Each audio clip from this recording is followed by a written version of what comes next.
And while you're turning there, I just thought I'd mention this. I noticed a headline recently, and it talked about, it says, couples fight about housework and couples divorce about housework.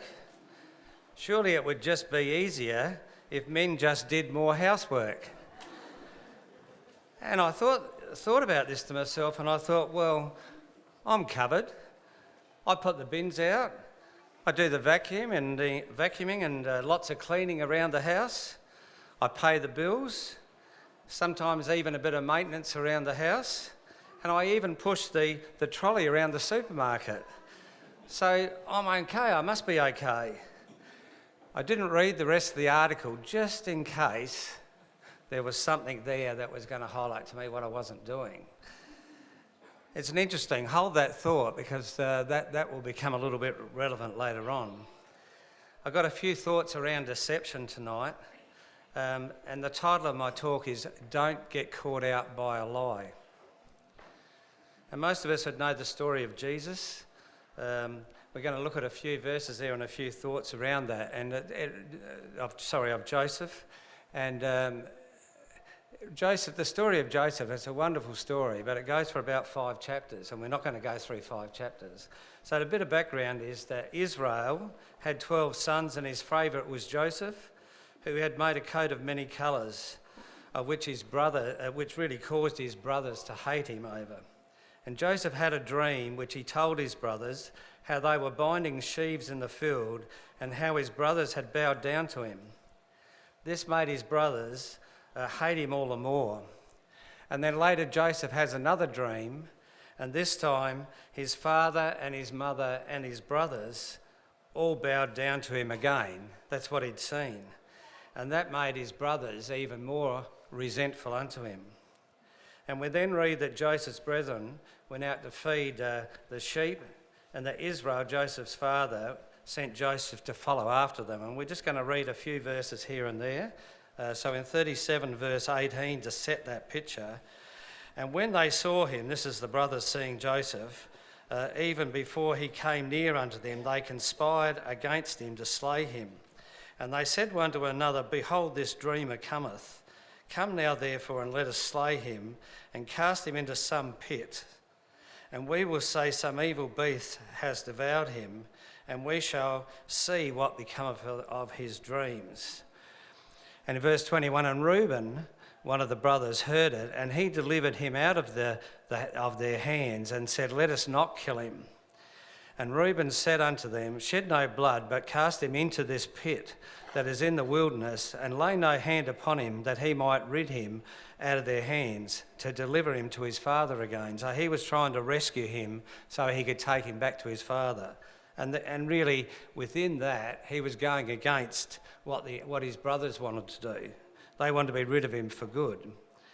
And in 23, and it came to pass when Joseph was come unto his brethren, that they stripped Joseph out of his coat of many colours that was on him, and they took him and cast him into a pit. And the pit was empty, and there was no water in it.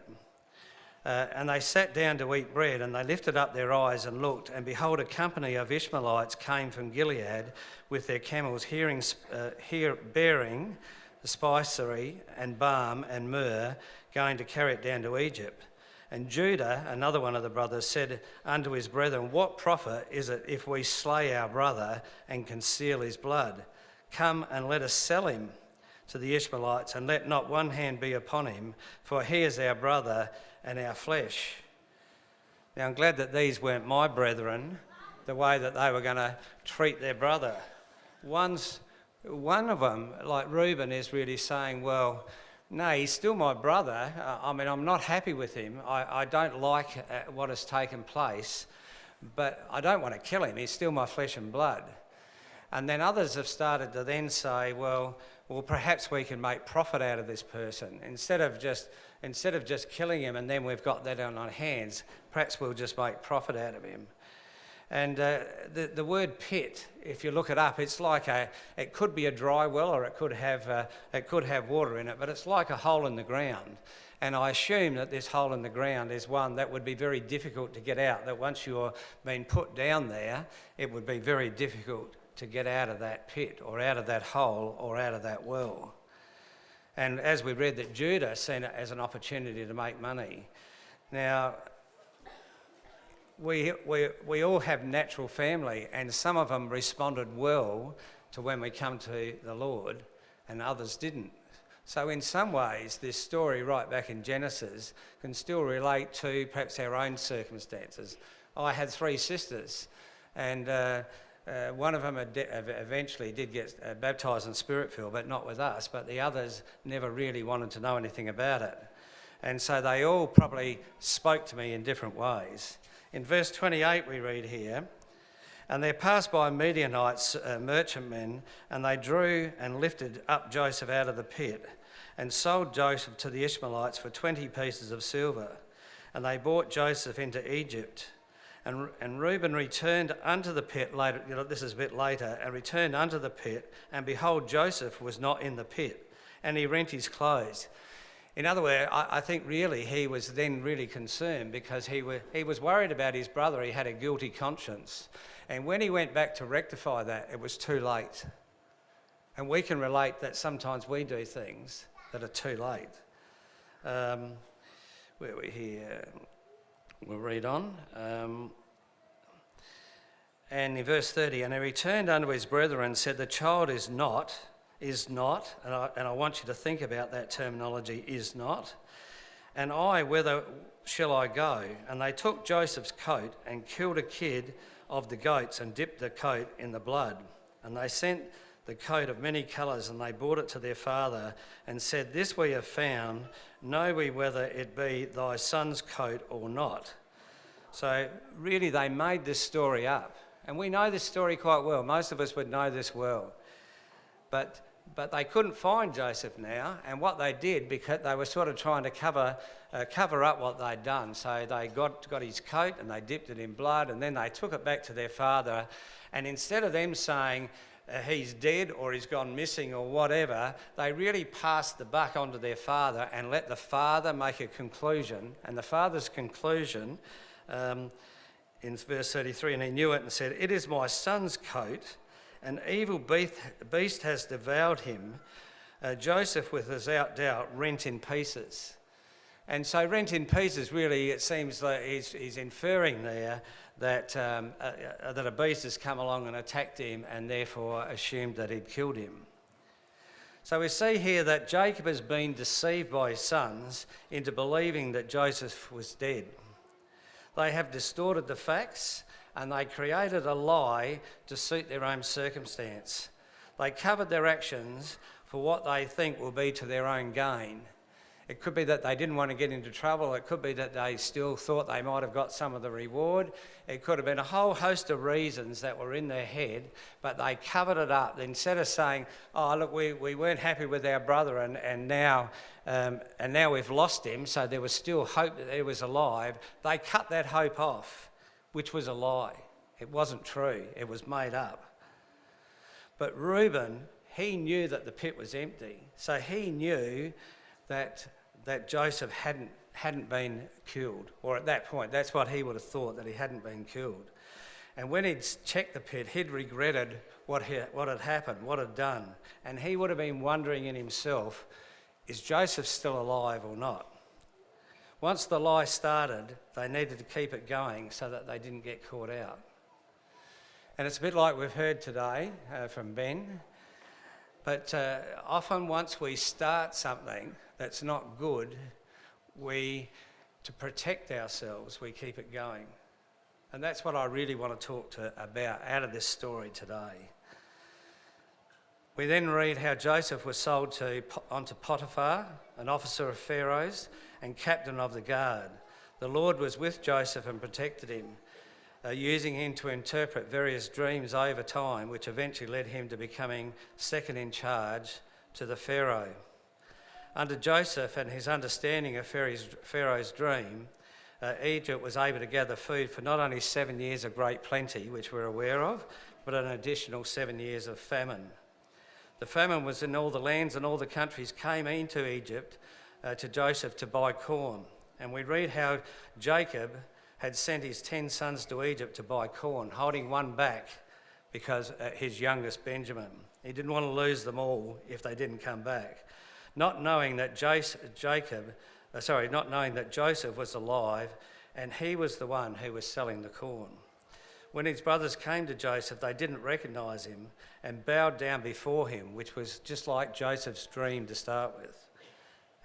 Joseph recognised his brothers but didn't initially tell them, but did recall the dream he had about the sheaves bowing down to him. So Joseph didn't really, when he had those dreams, he really didn't know that what was going to take place as far as his brothers went. But when this all happened and when his brothers come down to buy corn, all of a sudden it now fell into place. And he accuses them of being spies. Let's just turn over to Genesis 42.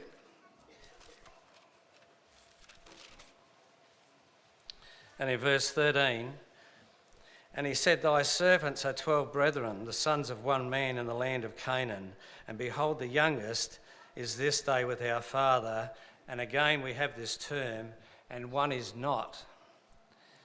And Joseph said unto them, that is it that I spoke unto you, saying, You are spies. Hereby you shall be proved. By the life of Pharaoh you shall not go forth hence, except your youngest brother come hither.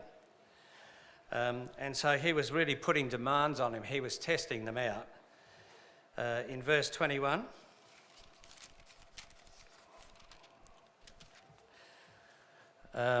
we read here, And they said one to another, this is the brothers, We are verily guilty concerning our brother, in that we saw the anguish of his soul. And when he besought us, and when we would not hear, therefore is his distress come upon us. And in 22, And Reuben answered them, saying, Spake I not unto you, saying, Do not sin against the child, and you would not hear. Therefore, behold, also is his blood required. And, we read here that really his brother had repented. And how many times have we found that when we have said something to someone, or some of our actions towards someone else, whether it be in our family or someone perhaps in our assembly or workplace or whatever, that we have regretted those and wish we could take that back? And here's another example within this story of Joseph, where things have been said and things have been done, and there was also a bit of what we could call like a peer group pressure, because they were all a group together, but they didn't all decide to do the same things to their brother. And some of them then just went along with it, like we may have gone along with things. Even in our assembly, we may be in a group and we go along with things that we don't really feel comfortable with.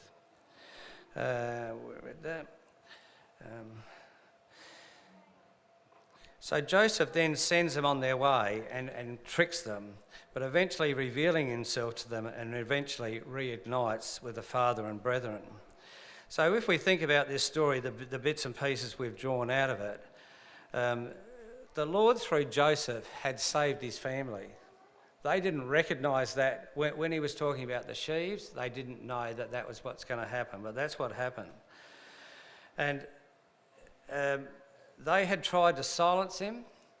They had tried to kill him, ignore him, abandon him, but in the end he had saved them from the great famine. He saved them from starving. He really saved their lives. But they had misjudged Joseph. They didn't like him because he was a favourite to his father. They didn't like him because he had this fancy coat. It's a well-known coat even to today. They didn't like him because he had dreams that were saying to them that they were going to bow down to him, even though they didn't understand what that would mean. And as we think about ourselves, isn't it so easy to misjudge a person or a situation when we don't really know the facts? I remember years ago, I was on a working bee once when I first came to the Lord, and there was this guy down there, and I just took a dislike to him. But you know what? I didn't know anything about him. And probably about 5 years later, him and I were really, really good friends and just done heaps and heaps of things together, in the Lord, all over the place. Life throws plenty of challenges our way, and it's very easy to make mistakes from those. We need to make sure that we don't get caught up and convince ourselves that things we may think, do or say, that they aren't true. during our walk in the Lord reveals things unto us along the way that we seek the victory and overcome. It's easy to get caught out when we are challenged to do things that we feel uncomfortable with peer group pressure that often can come from family, from friends, from work, from school, from leisure activities and the like. You know, it used this term, there is not. And it's a really strange term. For me, when I've tried to look that up, I can't find is not in a concordance. And so we all get an idea that term means that he had died. In fact, I think the Amplified says, I did have that here somewhere, and one is no longer alive. But his brothers never knew whether he was alive or not. And so in the end, as all of those years had passed, they didn't know whether he's dead or not, alive or not, what had happened to him. But in the end, they had convinced themselves that he was dead. That's what it really comes down. They convinced themselves that he was dead. So when they started to speak, they didn't know Joseph when they were speaking to him to buy corn, they said unto Joseph, one is not. In other words, he is dead. Now, as I said, I have never been able to find out what that word is not. And so it's like a made-up word. It's a word that sort of creates a perception. We say, yeah, well, I think that means this. But in a way, a lie is like that. So it's a word that's very fitting to this story because really it's like one is not is inferring something that didn't actually happen. They didn't know it happened. They couldn't stand upon that. So what have we got here? We've got to be careful that we might start doing things. I know in my younger days, when I would do something and you might do a particular thing wrong, let's say it was speeding, because on an occasion I did speed. The first time you do it, you feel a bit guilty, you know. The second time you feel less guilty. And the more times you do it, you feel less and less guilty as time goes on. It doesn't mean that what you've done was right. It just means you've convinced yourself that it's not as bad as what you first thought it was. And that's what really happens with a lot of things in our life.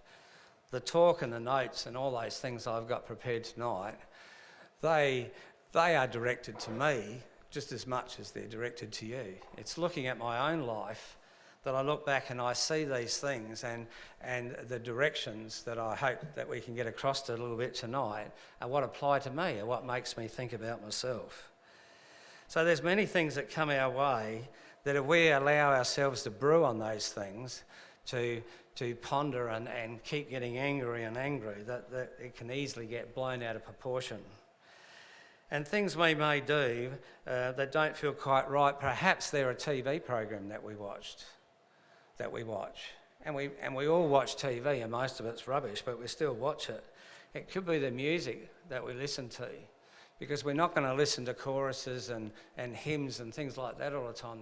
There's other things, and often their words aren't very good at all. And even worse, the people that sing those, if you look at their lifestyle, it's just a shocking lifestyle. And it's easy to make those musicians heroes when really they're not heroes at all. It should never even come into that.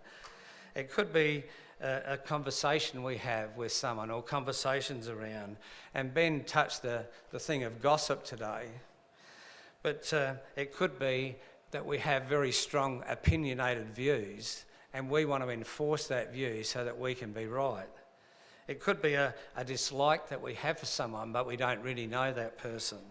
It could be a habit that we have formed that we may not even want to continue with that habit, but we've got this habit and we keep doing it, and the more we do it, the more accepting we become of that. It could be the way we spend our time. And as I said, if we keep doing that, we risk thinking that is now acceptable. So my thing today is don't get caught out by convincing ourselves of a lie. And in my experience, thoughts plus imagination can lead to wrongful justification. We haven't finished yet, so you've still got a bit more to go. I was going to read about the story of Lazarus and the rich man. And we could try that, Luke 16, if we just want to turn there.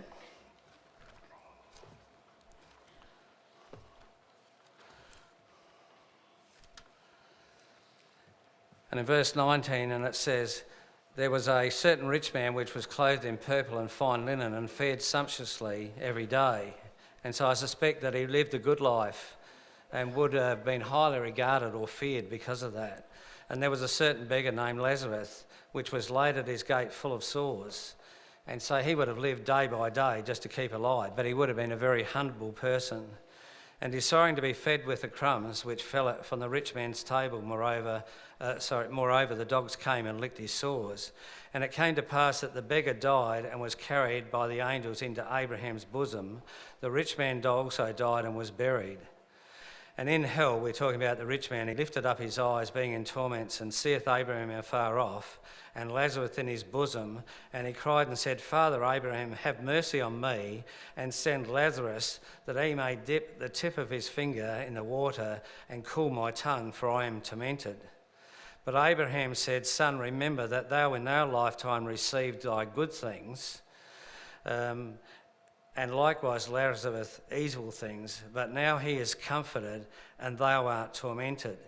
And I think it's, applying this to our lives today is that we could have plenty of people around us who look down on us because on a Sunday we come here. My neighbours could look at it and they say, every week that guy at around 1 o'clock or whatever, I go out there, it's a hot day, and he's out there and he's dressed up and he's coming to this meeting. And while I'm sitting home here and I'm having a drink and I'm doing this and I'm doing that, and they see that their life is so good. And even like in my experience in my family, that when I come to the Lord, my life just changed. It was totally turned upside down. My whole life and focus was around motorsport. All my money, all my time, well, most of my time, did have some for June, but it was all around those things. And I changed overnight. I lost the desire overnight, but they didn't really want to know. I had good family, but they didn't really want to know. One time I was told them I was disappointed in them that no one had ever come and asked me why my life had changed. They had followed my motorsport career for 10 years and driven all over the state to Broken Hill and all these places, but once I changed, they didn't want to know. And here we are, we have this story that Lazarus, or the rich man, he didn't want to know Lazarus. He looked down on him, but when he was in time of trouble, when it was too late, he then has the cheek or the gall to go back and say to Abraham, keeping in mind this is a parable, and that's important to recognise that this is a parable, so it's not a fact or a situation, but he said, can you send him back because it's hot and it's dry and it's thirsty. People in the world want to use us up and keep using us and keep using us and keep using us, but they don't particularly want to listen to us. And then he spoke about his brothers, and then he talks about, well, what about if you send someone who was risen from the dead? In other words, if you send Lazarus back, he's risen from the dead, and they'll take notice. And Jesus, here we hear that Abraham said, no, he won't. Because we know later in life that that's what happened to Jesus, and people didn't take notice of him. We know that Jesus was ignored, he was spat on, he was falsely accused, eventually crucified, and having committed no crime. And he did rise from the dead, and we know that in our lives. And so in some ways we could see that there's a parallel between Joseph and Jesus, and there's probably lots and lots more things that we could bring out of that. But really Joseph was ignored. I don't know that he was spat on, but he was falsely, he was sort of like falsely accused. They didn't want to take any notice. They didn't want to have anything to do with him. It's amazing really the things that we hear people say, and most never give the Lord a thought. Once when we were first in the Lord, I had a family member come over to my house and we were excited. We started talking about the Lord, and he said to me, I believe in evolution. And I thought, oh yeah. I said, well, what do you know about evolution? And that floored him. He said, well, nothing. I don't know anything about it. I can't remember now, but I'm assumed that we started to talk about creation and the things that the Bible said. And how many times do we find that when we talk to someone, they know nothing about what they're talking about? They make assumptions, but they know absolutely nothing what they're talking about. Another family member said to me once that they couldn't come to the Lord because they loved their husband and their family too much, and they didn't want anything to get in the way of it. And you sort of, there's an anguish within your heart because you realise if you come to the Lord, your family, all of your family and your grandkids and everyone to come is all going to be blessed because you come to the Lord. But instead they could only really see the things that they had, the things of the natural, the house or the sporting activities or the money or whatever it might be. That's all they could see. And others, they'll know a verse or two and they'll say, well, I was a Sunday school teacher. You know, I know all these things. I've got someone else here, that's what they say to me. You know, I was a Sunday school teacher 50 years ago. I haven't read or opened the Bible since, but I was a Sunday school teacher. And then they've got their own ideas about God's plan for us, or for them. But they've never opened the Bible or had a look or to see what it really says for them. So as I read the story about doing the housework, all those things that I've been doing, that I feel quite proud of, that I've been doing those things too. But I never read the story in case there was something else that I should be doing and that I'm not. I know I'm going to be in big trouble here when we leave and get home because Jean, I could see just about, that looks like she's taking notes over there. I think I'll leave this way tonight. So Jesus said to the religious leaders, this is in Luke 16 verse 15, he says, ye are they which justify yourselves before men, but God knoweth your hearts, for that which is highly esteemed among men it is abomination in the sight of God. And these people out there, sadly, they convince themselves of lies. Ignorance is bliss. At the end of their life, they have the false hope that God will excuse them. Obviously, they've never read or understood or tried to understood what that parable was saying or where they fit. There was some guy I read recently this bit, and he says, his name's John Mack something or other, Christianity in Australia is caving to the progressive cultural elite. Too many Christian leaders in Australia and beyond align themselves with the cultural elite on sexuality, marriage and religious liberty, in the belief that doing so helps them remain relevant. When believers adjust their faith to meet their expectations of secular society, they unintentionally contribute to its decline. And that's what we see. They don't know the truth. They don't want to know the truth. They want to be popular with those round about. Recently, a year or so ago, I went to a funeral of a family member, and it's a Pentecostal church away from here. And my sister was my sister, and she was being baptised and Spirit-filled. And at this place, I did feel big anguish there, because at this place, it was a nice, very nice place. It wasn't over the top. It was just a nice place. Got plenty of glossy things around the place, microphones and TV, screens and all this stuff. They got plenty of musical instruments. There was heaps of music and stuff being played there. And I only ever heard once that she had been baptised and Spirit-filled. I never heard about a person walking in the Lord, or person, who had all those attributes to do with the Lord. I never heard about those attributes. I never seen, and I had walked around a bit, I can't say it's not there, I never seen a baptism tank. Right? I never seen the opportunities that we would take at someone's funeral or the like, and often we do it very, very cautiously. But we're about the gospel message and what it can deliver. We're about the truth. We're not about lies. We're not about deceit. And I'm going to have to finish, but I'll finish in a couple of mentions of verses here. In Jeremiah 23 in verse 1 it says, woe be unto the pastors that destroy and scatter the sheep of my pasture. saith the Lord. And in Proverbs 29 verse 2 it says, when the righteous are in authority, the people rejoice. But when the wicked beareth rule, the people mourn. Yes, as the atheistic world is continually trying to bombard us and convince us of lies. It's indoctrinated by misconceptions, superstitions, and evil idolatries.